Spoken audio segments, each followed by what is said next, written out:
ए आई ओ औ ये ऑलरेडी दीर्घ है, इसको दीर्घ में ही गिना जाता है। यहाँ पर अब ले लिया।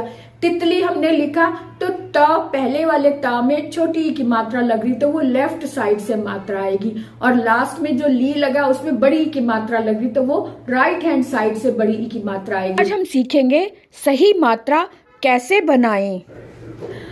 व्याकरण की भाषा में देखें तो ह्रस्व स्वर होता है, दीर्घ स्वर होता है, प्लुत स्वर होता है। व्याकरण की भाषा देखें तो हम लोग दीर्घ स्वर से समझते हैं, ह्रस्व स्वर समझते हैं, लेकिन ये दीर्घ स्वर और ह्रस्व स्वर और प्लुत स्वर या फिर संयुक्त स्वर ये बड़ी क्लासेस के बच्चों को तो अच्छे से समझ में आ जाता है, और छोटी क्लासेस में तो ह्रस्व स्वर से समझते नहीं है। वहां पे तो छोटी ई, छोटा ऊ, छोटा आ ये सिखाया जाता है या बड़ा आ सिखाया जाता है, और बड़े होने तक भी वही चीज हमारे दिमाग में रहती है कि छोटा आ हले कितना भी, लेकिन दिमाग में जब तक हम बड़ी ई ना बोले या बड़ा ऊ ना बोले या बड़ा आ ना बोले तब तक दीर्घ के साथ में वो मैच नहीं करता।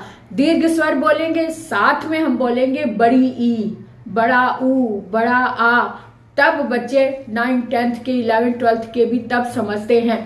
तो इसीलिए ये बताना बहुत जरूरी होता है साथ में कि बड़ा आ क्या है, बड़ी ई क्या है, बड़ा ऊ क्या है, और साथ में हम ये भी बताएं ताकि उसके साथ मैच कर सके। ह्रस्व स्वर यानी छोटी ई, छोटा ऊ, ए आई ओ औ ये ऑलरेडी दीर्घ है, इसको दीर्घ में ही गिना जाता है। यहाँ पर छोटी ए, बड़ी ए सिर्फ समझने के लिए, बताने के लिए, जिसमें एक पाई ऊपर लग रही है वो छोटी ए, जिसमें डबल आ रहा है, जिसकी मात्रा में वृद्धि हो रही है वो वृद्धि, वो बड़ी ए बोला जाता है। लेकिन ए आई ओ और ये चारों ही संयुक्त स्वर हैं, इन चारों को दीर्घ में ही काउंट किया जाता है। इसलिए ही जब भी मात्रा की बात आती है तब तो छोटा आ, बड़ा आ, छोटी ई, बड़ी ई, छोटा ऊ, बड़ा ऊ, यहाँ तक में दिया जाता है। या फिर संस्कृत में अगर ले तो री की मात्रा भी, ऋषि वाले री की मात्रा भी काउंट हो जाती है।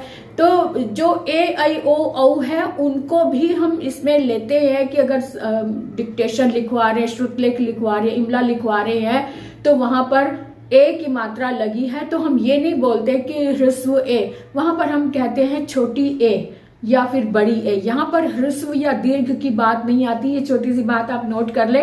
ए आई ओ औ में ह्रस्व दीर्घ की बात नहीं होती, वहां पर सीधे छोटी ए, बड़ी ए, छोटा ओ, बड़ा औ, सिर्फ उसकी साउंड को आप ध्यान सकते हैं। अगर छोटा बड़ा भी ना कहकर ए आई ओ औ यहाँ पर आप ध्यान दें तो ज्यादा अच्छा रहेगा। अब बात करते हैं कि जैसे अगर हम कहें कि आवाज को सुनकर हम कैसे, साउंड को सुनकर हम कैसे पता करें कि छोटा आ है या बड़ा आ है। अब जैसे हमने नाम लिया जवाहर, जवाहर, तो जिसको बोलने में पूरा मुंह खुला वो बड़ा आ, और जिसको बोलने में मुंह नहीं, हल्का सा मुंह खोला, ज अ, है ना। वाह बोला तो पूरा मुंह खुला, जवाहर। इसी तरह से अगर आप आम के साथ मैच करें, अ से अमरूद, और आम, बड़ा आ से आम बोलने के लिए मुंह भी पूरा खुलता है और उसको खाने के लिए भी पूरा मुंह खुलता है। आम को खाने के लिए भी हमें पूरा करके खाते हैं ना, तो आम को बोलने में भी पूरा मुंह खुलता है और आम को खाने में भी पूरा मुंह खुलता है।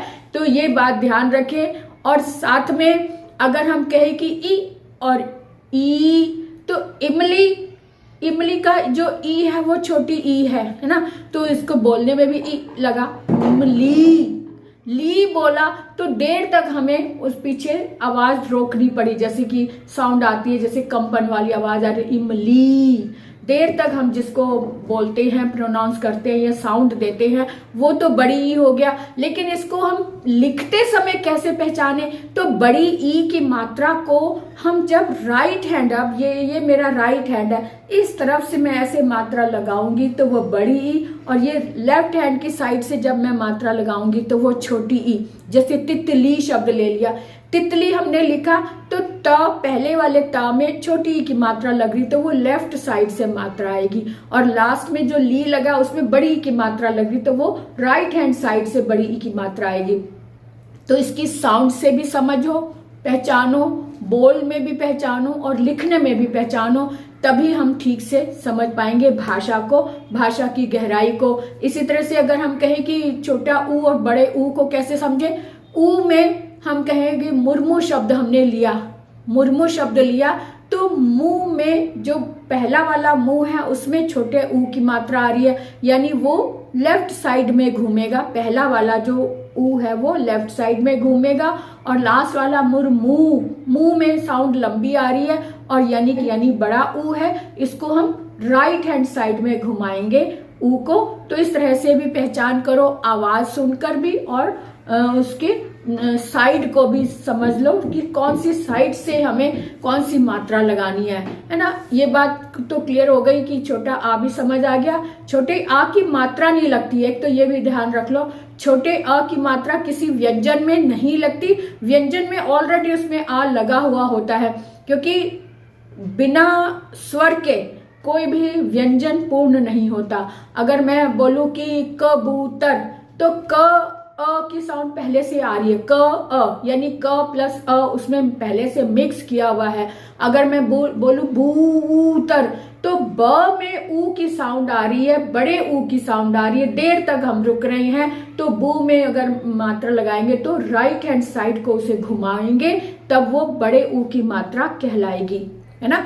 इसी तरह से हम इसको आवाज के माध्यम से भी समझे, साइड के माध्यम से भी समझे। और एक चीज और बता दूं कि एक क में की और की में बड़ी परेशानी होती है बच्चों को, की और की समझ नहीं पाते। तो इसके लिए भी मैं बता दूं कि एक तो साउंड तो होती है की और की, लेकिन की कहाँ लगाना है और की कहाँ लगाना है इस बात की समझ भी होनी चाहिए। अब जैसे कि हम वहां लगाते हैं जहां पर हम सेंटेंस लिखते लिखते, बड़ा सेंटेंस जो होता है वहां पर अगर हम सारे शब्द एक साथ लिख रहे हैं तो उसमें बीच में कॉमा लगाते हैं, यानी अल्प विराम लगाते हैं। लेकिन जब दो सेंटेंस जोड़ रहे होते हैं वहां पर हम बीच में रुकते हैं। जैसे उसने कहा था रुककर कि मेरे लिए ये ले आना, तो अब रुके हैं तो रुकने के स्थान पर हमने कॉमा नहीं लगाया, वहां पर कि लगता है। तो ऐसे में जो कि लगता है उसमें छोटी ई की मात्रा आती है, बड़ी ई की कभी नहीं आती। बड़ी ई की मात्रा को लगाने के लिए हमें दो संज्ञाओं को जोड़ना पड़ता है। जैसे रमेश की माता, रमेश भी संज्ञा है और माता भी संज्ञा है, या फिर वह लगाए सर्वनाम या संज्ञा का रिलेशन बताने के लिए जब की आता है, बड़ी ई की मात्रा आती है।